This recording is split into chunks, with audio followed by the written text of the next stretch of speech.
Hello and welcome to this end of the year edition of 101 with Montgomery County Executive Marc Elrich. I'm Lorna Virgili and thank you for watching. Hello, Mr. Elrich, how are you? Fine, how are you doing? Very well, thank you. Ready for to wrap up the year? Yes. So this has been a rather special year for you, your first year as County Executive for Montgomery County. If you would have one word to describe what it's been like, what would that word be? Interesting. Good. Interesting is interesting. Interesting, yes. Why so?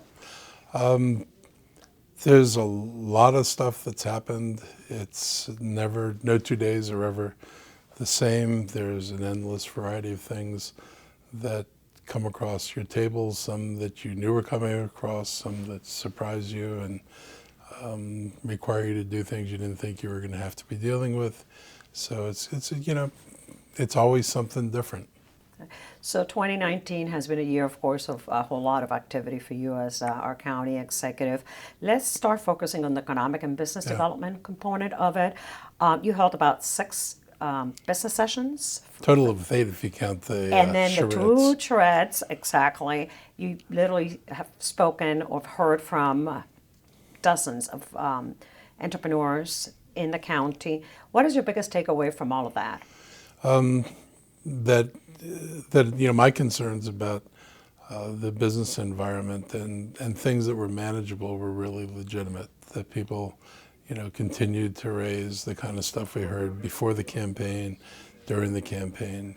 Back when I was a council member, people would raise issues, and when I'd gotten elected, I'd said I would take this stuff seriously, and I think some people didn't think we were actually going to take it seriously, and we did. And Sidney Katz, who had talked with me about this back when we were doing the minimum wage, that we would look at ways of trying to make Montgomery County less complex and less difficult to deal with, understanding that the minimum wage also added to the complexity of things for some people, that we needed to do things that were in the other direction. And so we went out, we did the listening sessions, we heard about our permitting processes, we heard about what it's like to work with the county. And I think we were able to do things. Some stuff we were able to do pretty quickly. Okay. The 4 business initiatives, so part of that has been establishing the centers across the county, 3 of them so far, Up County, East County, and downtown Silver Spring. Right. Some might be coming up next year. How is that working out? So far, so good. We've got them set up in 3 of the regional service centers. The goal is to have them in all the regional service centers next year. We've got people come in, can do classes. We've got people get training there. You can come in and get assistance if you're trying to start a business in Montgomery County.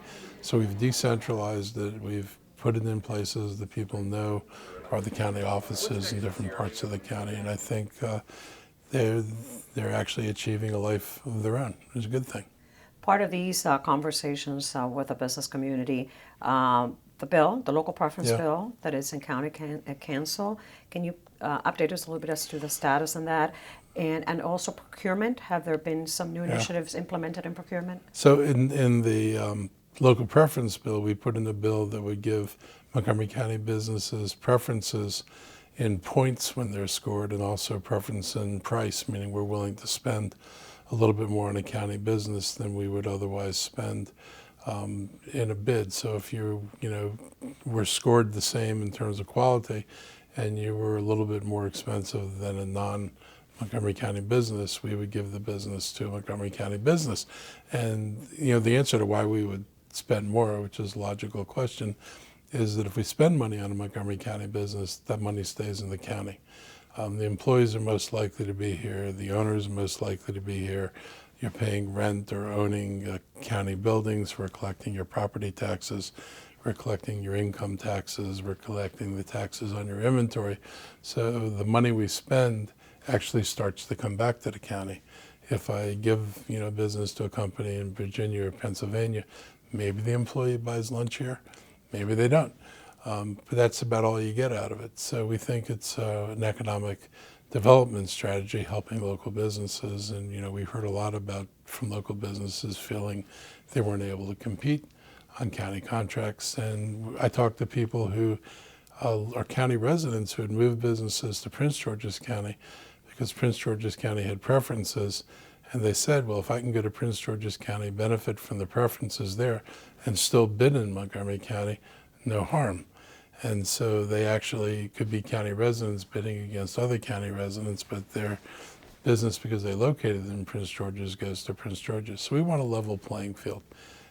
So it is your hope that that would be one of those first pieces of legislation that you will sign coming in? Yes, I'm hoping we can get this done in January, certainly by early February. That's a big deal. The other thing is we've changed our contracting procedures. So our contracts, which used to be mysteries to people would, particularly if it was a smaller contract, there were companies that said it wasn't worth hiring a lawyer and an accountant to see what was being required in the contracts, given the small amount of profits we'd be making on some of these projects anyway. And so our contracts now are down to 10, maybe 15 pages. There's a summary on the first page that tells you everything you need to know. Nothing like that was in the contracting procedure before. And so we've gotten pretty good feedback from people feeling that we've greatly simplified this, made it more understandable, which we hope encourages more businesses, particularly local businesses, to bid on things. Let's talk about some key developments, projects in the county coming up next year. Big development projects. We're getting bids back right now on bus rapid transit, and we know we have to do this. We've been told by the business community, regionally, business leaders have said that the number one impediment to economic development is the lack of transit, not just in Montgomery County, but regionally, and they've actually focused on the bus system. So we've had the bus rapid transit proposal in the hoppers for almost 11 years now. So I proposed it a long time ago. And it's finally at the stage where we can actually put things out for bid. We've looked at financing mechanisms, which actually seem, pretty reasonable. So we think we're going to be able to start moving on this. And this is really important for Montgomery County. We got to take a short break, Mr. Elrich. I knew you were doing that. And we're going to be right back. Please stay tuned at home. We'll be right back with County Executive Marc Elrich.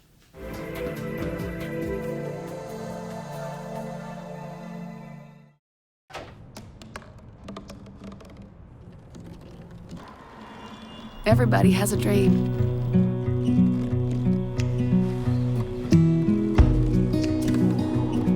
Mine was to see the ocean.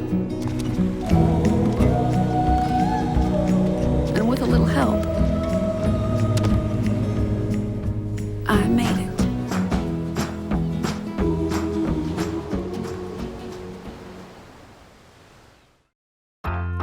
Introducing Ride on Flex, Montgomery County Department of Transportation's new on-demand transit service to help you get around in defined Rockville and Glenmont-Wheaton zones.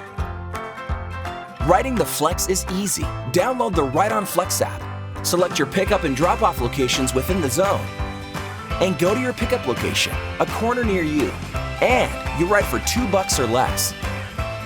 Visit rideonflex.com for service areas and hours of operation. If you think someone might be considering suicide or drugs, be the one to help them by taking these 5 steps. Ask, keep them safe, be there, help them connect, follow up. If you're struggling, call Lifeline at 1-800-273-TALK or the 24-hour crisis center at 240-777-4000. Be the one to help. Learn more at betheone.org.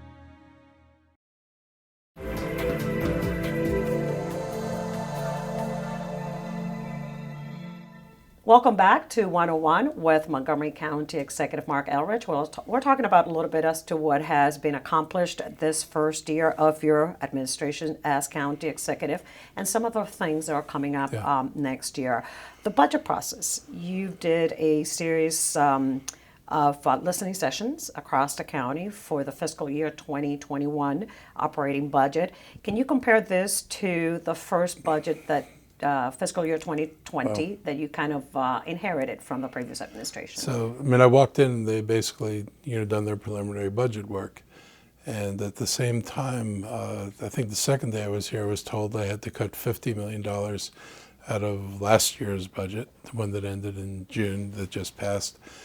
We started working on the capital budget, and all of a sudden there was a $100 million problem in the capital budget that we didn't anticipate and was unlike other things I'd seen before in capital budgets. And right before we got our budget ready to go over to the council, the state told us we had to write down $40 million of what we expected last year in addition to what we'd already done, and $40 million for the year we're in right now. So it was kind of an interesting beginning. And when I say interesting, it's like every day the amount of money you're going to be able to work with is getting smaller rather than bigger. So we worked with that, and that's what I started with this year. We've gotten this far without a savings plan. We've had really strong, decent growth in income tax revenues, bigger than we had expected, which is good news for us. It's balanced a little bit by less revenue from the property taxes, and the property taxes are a peculiarity of the county's, the effects of the Ficker Amendment, because it limits the rise of revenues. And so for everybody out there who's going to say, but my assessment went up 10 or 20%, it doesn't matter, because the way the property tax cap works, whatever people paid in property taxes last year could only go up by the inflation rate. It has nothing to do with your assessment. It's the amount of money we raised last year can only go up by the inflation rate. And what happens is that even if your assessments go up, if the assessable base goes up, we actually wind up lowering the property tax rate. So we're not able to capture the increases in assessments, and we're limited very tightly to how much we're able to raise revenues, because we're bound by the property tax cap not to go over the cap. So that's been that was challenging last year. And it sort of set the stage for this year, but I feel like we're in a better position than we were. We have, this is the first budget we're kind of wholly creating ourselves. So we're trying to reprioritize things around the work we want to get done, like early childhood, affordable housing, restructuring government. We have all our department heads now in. People, have either learned or are learning their departments, and we've put together teams with the unions and workforce and management, and we're beginning to, I think, start a process where we're going to work through other more efficient ways of organizing the county government. Let's talk about some of those priorities that you mentioned just a second ago. One of them being affordable housing. What are you working on, and what are some of the goals for 2020? We're hoping we can make an expansion in the amount of money we have for affordable housing, because the ability to meet the housing needs in the county really comes down to money. It's how much are you able to subsidize. For example, our rental assistance programs are very limited. If you're in an HOC program and you have a voucher, then you've got year-long assistance. But we have another rental program, but it essentially only provides relief for a couple of months. So it's not a month-over-month program. We have lots of people who struggle with affordable housing. The number I keep trying to tell people is at the very bottom, we've got about 20,000 households who earn about $30,000 a year who can only afford about $800 a month in rent. And those people are paying 60% of their incomes, which means they're spending right now between $1,500 and $1,600 a month. So this is our greatest current challenge, is those folks are really severely rent burdened.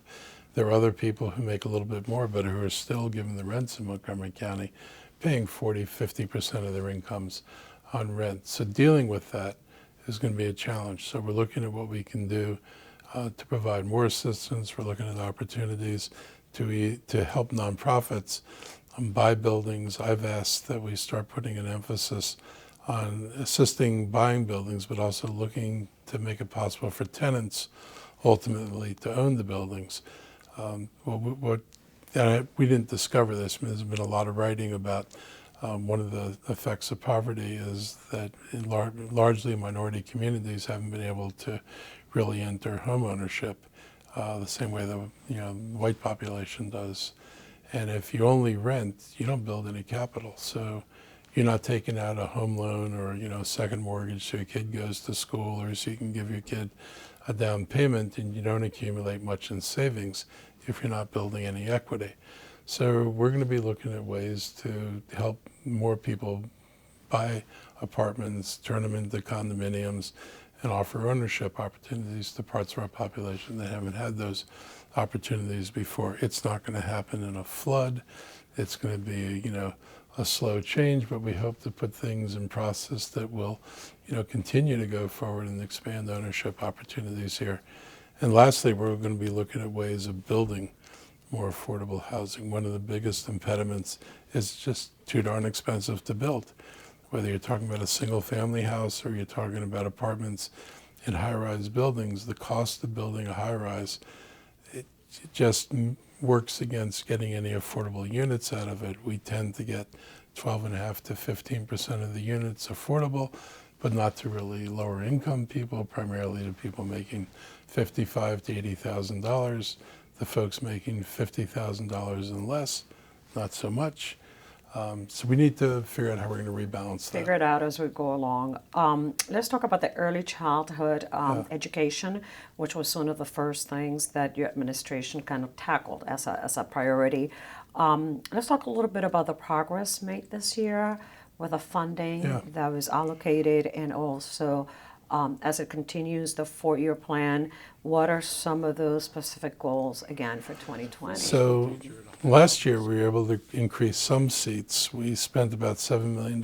We added some seats. We worked with the school system to get to a system, to change part day into full day programs that exist today.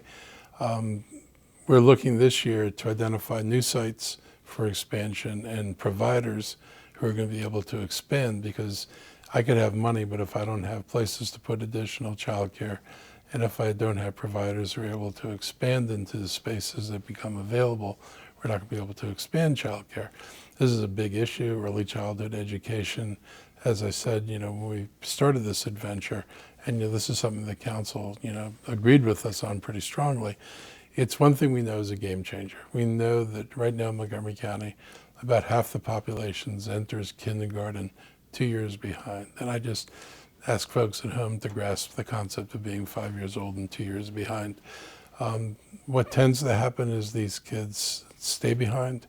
They don't close the gap. And what we need to do, we know that if we can start kids level, then they tend to stay level. So getting kids the right start leads to lifelong benefits in learning, and that leads to lifelong benefits in terms of whether you're going to college or getting jobs, better opportunities for better paying jobs, and out of that, obviously, a better life. So hopefully more seats for next year. More seats. More seats. We got to take a short break, and we will be right back with Montgomery County Executive Marc Elrich.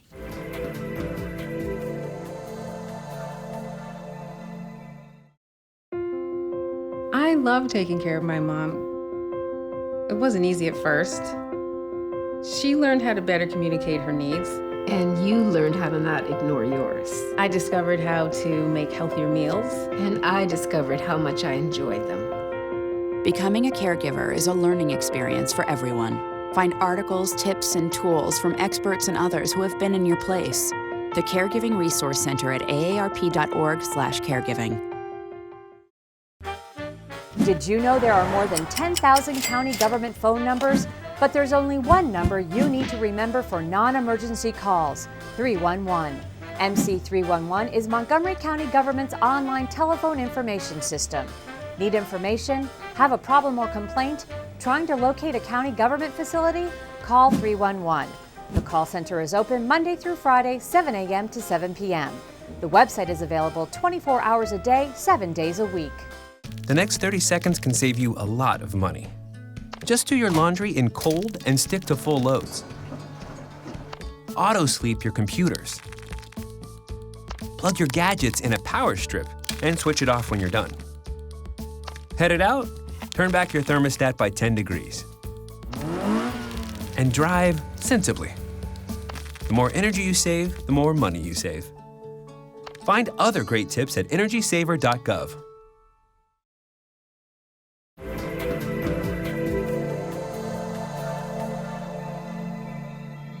So welcome back to this end of year edition with Montgomery County Executive Marc Elrich. We're talking about some of the things that have taken place, some of the accomplishments, some of the goals for next year. One of the laws, it's the racial equity and social justice that was very near and dear to you and had been in the works for quite some time.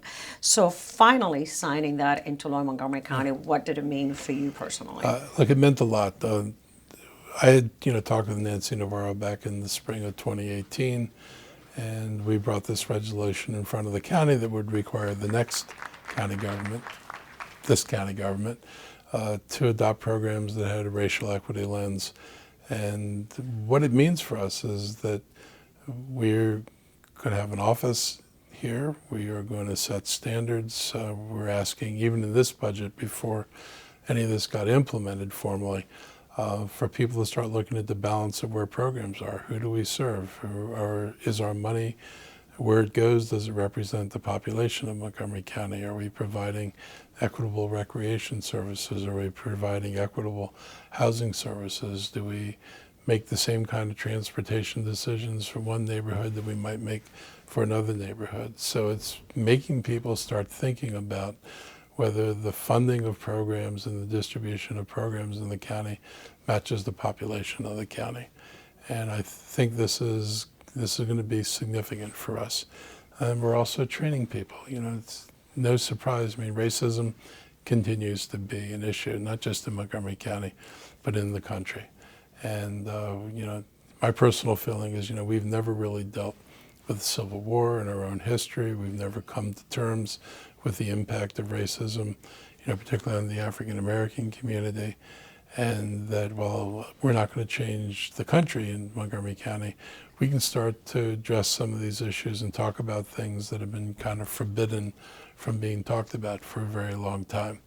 And I think it's really important to do this. We need to make sure that everybody has the same opportunities. It's not enough to say we don't have segregated schools anymore. The schools actually have to be equally good in all places in Montgomery County. Kids have to have access to the same education everywhere in Montgomery County. When you've got poverty, which is institutional and it leads to people having disadvantages that come out of poverty, you've got to be sure that you're implementing programs that try to offset some of those disadvantages. So I think it's going to be, groundbreaking for this county. There are only a few places in the country who have gotten into this deeply. It's really meaningful work, and I felt, that this is probably one of the most important things that we're going to be doing. And early childhood kind of fits into that because we know that, most of the kids who enter behind are kids of color. And so this addresses one of the primary ways that people or the system seems to perpetuate what we call the achievement gap or the opportunity gap. This is going to help us deal with that. Another thing that it's been important for you, it's the environment and a greener county. The climate change work group, how many volunteers do you have already on board? So this is very cool. We have 150 volunteers, and they're broken into 5 groups, and they're looking at different aspects of the environment and how do you control. All this is focused on greenhouse gas reduction. We're trying to get ourselves, we set a goal of 0 greenhouse gases by 2035 and an 80% reduction by 2027. I know this is really hard. If you all are at home looking at that or listening to this and saying, that's a really long haul. We know it's a long haul, but we set really aggressive goals because we didn't want to have unambitious goals, achieve them, knowing that that actually wouldn't solve the problem, but be able to pat ourselves on the back and say, well, we did it. So we set goals where we may not be able to say we did it, but that also means that every day we have to continue to work to try to achieve them. The volunteers are looking at residential energy consumption, commercial energy consumption, transportation. All these sectors are about equal in contributions to greenhouse gases. Another group is looking at agriculture and sequestration, and the 5th group is looking at public outreach, because at the end of the day, we're not going to get there unless people are able to embrace these goals and make them part of normal everyday existence in Montgomery County. So we need to see more solar. We need to see it on the roofs of homes. And I hope people take the time to investigate that if your house isn't under tree cover, to look at the possibilities, because people who've talked to us who've, for example, made the solar transformation say that there's actually a payback and that the cost of solar isn't any greater or relatively the same as the cost of what they were paying for just flat out electricity, and that when you've paid off the cost of insulation, you basically wind up all saving all that money you were spending on electricity. I'm thinking about solar. First, I got to take a good look at my roof. But let's talk about what is it that you're hoping that the work group brings to the table, recommendations ultimately. So they're going to come back with recommendations. There are a couple of things out there. There were 3 major studies done for Seattle, Boston, and New York that looked at the path forward. And a lot of that stuff is totally replicable from Montgomery County. Buildings are buildings, transportation is transportation, housing is housing. So a lot of their recommendations we're going to be looking at. I didn't see the point of spending a lot of money to get another study that would tell me the same thing. But we're looking from the resident groups is, so what is Montgomery County specific? Where are our specific local opportunities to do things? We wanted to engage our residents. We have amazingly talented people here. There are people from all kinds of, federal agencies that work in this area, from private sector and, nonprofit groups who do environmental work, who wanted the opportunity and volunteered to be part of these groups in Montgomery County. We have more talent than we ever would have had if we had simply written a check to somebody to write a report. So I'm really looking forward to the recommendations. Those recommendations will go into an actual plan. We'll be looking at what we can do in the short term, and immediately we'll have more longer range goals. And the other thing is that we're going to be informed by, not everything is feasible today, but there are some pretty rapid technological advances coming forward. There's glass for windows that generates electricity, which is not a common product right now. And there's battery storage, which is going to get significantly cheaper than it is today. Things like that will make changes possible in a couple of years that we couldn't feasibly talk about today. So that's where we're going. We have less than a minute, Mr. Elrich. 2020 is a big year, presidential elections, 2020 census, once again, legislative session in Annapolis. Those are things that we're going to be talking about at the beginning of the year. But just to wrap up the show, first year as county executive, what did you like best and what did you like least? Very quickly. What did I like best? I felt really good about the early childhood initiative and the climate change stuff. I thought that was really significant, and the racial equity. It wasn't one thing. Those 3 things were really important to me. What I like least, the financial uncertainty was really not fun. I mean, getting elected, wanting to do progressive things and move the ball forward and spend your first 3 months figuring out how much you have to cut to get to fit into a budget is like doing really kind of soulless, unhappy work, but necessary work. But, I was looking at, and want to figure out how do you build things going forward, which means we need more tools in our toolkit, not how do I limit my tools so I can get this budget to balance. Thank you for sitting with us today. And for you watching at home, to remember, for more information, to visit montgomerycountymd.gov. I'm Lorna Virgili. Thank you for watching.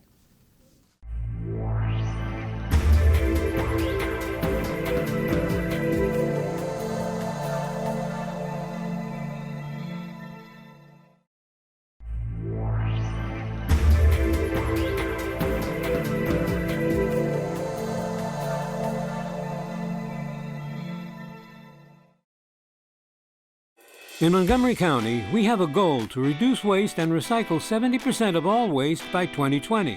By recycling and reducing waste, we save natural resources and make our community even better.